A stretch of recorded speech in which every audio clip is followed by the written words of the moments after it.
Ce soir, notre invité est le procureur de la République. Bonsoir. Bonsoir. Merci d'avoir accepté notre invitation. Comme beaucoup d'institutions, la justice a dû s'adapter avec l'épidémie. Au plus fort de cette crise, il y a eu un service minimum. Qu'est-ce que vous retiendrez de cette année 2020 ? La mobilisation. La mobilisation des services de police et de gendarmerie dans la lutte contre la délinquance, en dépit de la crise Covid. La mobilisation des magistrats, des greffiers, des fonctionnaires, en dépit de la crise Covid. C'est une justice qui a quand même bien fonctionné malgré cette crise. C'est une justice qui a quand même bien fonctionné. Le bilan qu'on peut tirer de cette crise Covid au niveau, je parlerai du niveau pénal.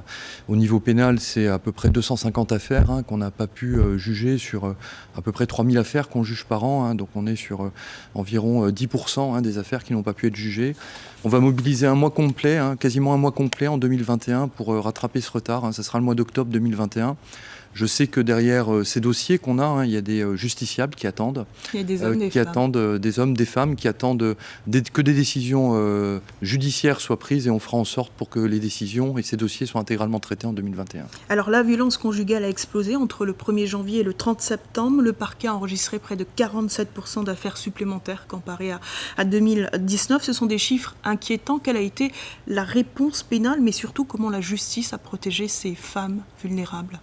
Alors là aussi, c'est la mobilisation que je retiendrai. C'est pas que la mobilisation du service public de la justice, c'est la mobilisation des services de police et de gendarmerie qui ont été très mobilisés pendant cette crise Covid pour accueillir les femmes victimes de violences conjugales. C'est la mobilisation de tout le secteur associatif, puisque on a mis en place au cours de l'année 2020 des stages de prévention, de lutte contre les violences conjugales.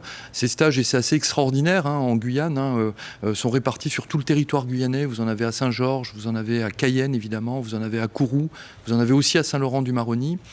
Et puis c'est la mobilisation, je dirais, des services pénaux du tribunal judiciaire, magistrats du parquet, juges des libertés de la détention, greffiers, puisque on a multiplié par 4 le nombre de personnes auteurs de violences conjugales qui ont été déférées. Mais c'est une mobilisation qui est tenable sur le long terme, parce que c'est vrai, c'était un contexte particulier. C'est une mobilisation qui sera tenable sur le long terme. C'est des directives de politique pénale qui ont été adressées aux services de police et de gendarmerie, et c'est des directives de politique pénale qu'appliquent, je dirais, avec détermination et fermeté l'ensemble des magistrats du parquet de Cayenne. Alors il y a eu le corps de Karina Antunes Gama, on l'a vu dans les images qui a été retrouvées en mai dernier dans la région de Cacao. La famille, on le disait, parle de féminicide et demande à être entendue par les juges en vain. Leur avocat, maître Moustapha Akitter, souhaite avoir accès à la procédure en vain.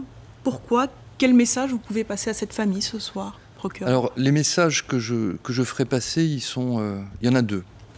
Le premier message, la première chose que je voudrais dire, c'est que on s'associe tous à la douleur de cette famille. Je crois qu'il n'y a rien de pire pour des parents que de perdre leur enfant.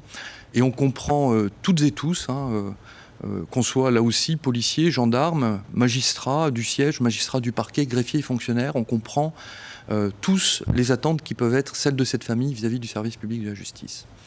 Mais je voudrais dire aussi que c'est pas parce que la justice, elle travaille à bas bruit, dans la discrétion des bureaux des enquêteurs de la section de recherche de Cayenne, dans la discrétion des bureaux des juges d'instruction, dans la discrétion aussi des bureaux des magistrats du parquet, que la justice, elle n'avance pas. Donc vous nous assurez ce soir que cette affaire, elle avance ? Cette affaire, oui, elle avance, puisqu'il y a des moyens importants qui sont mobilisés sur cette affaire. Il y a des moyens importants au niveau de la section de recherche de Cayenne. Il y a 2 juges d'instruction qui ont été désignés sur ce dossier, et donc qui travaillent d'arrache-pied pour faire émerger la vérité dans ce dossier. Et la justice, vous savez, pour les enquêteurs aussi, pour travailler, je dirais, dans la sérénité, ils ont besoin, et ça fait partie de ce temps qui est un temps, et je l'admets tout à fait, qui peut être dur à supporter pour la famille de cette jeune femme.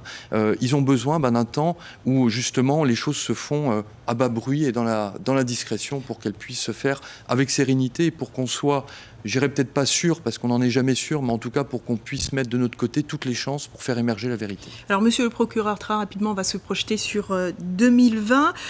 Concrètement, vous serez toujours dans vos locaux du Larivot ou le tribunal de Cayenne sera de nouveau opérationnel, pleinement opérationnel? Qu'en est-il? Alors, le tribunal de Cayenne est pleinement opérationnel à l'heure actuelle, et c'est pas parce que, alors ça entraîne des difficultés de fonctionnement, c'est incontestable, et c'est pas parce que on est éclaté sur plusieurs sites que on met pas en œuvre les moyens pour être opérationnel.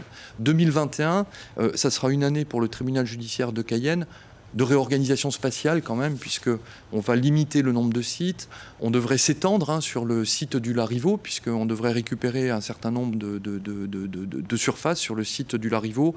Et on devrait, je dirais, regrouper nos sites en centre-ville et aller vers un peu plus de rationalisation de ces sites. Alors très rapidement, monsieur le procureur, 30 secondes, on me dit à l'oreillette, qu'en est-il de cette fameuse cité judiciaire? Est-ce qu'on a des dates pour le début des travaux?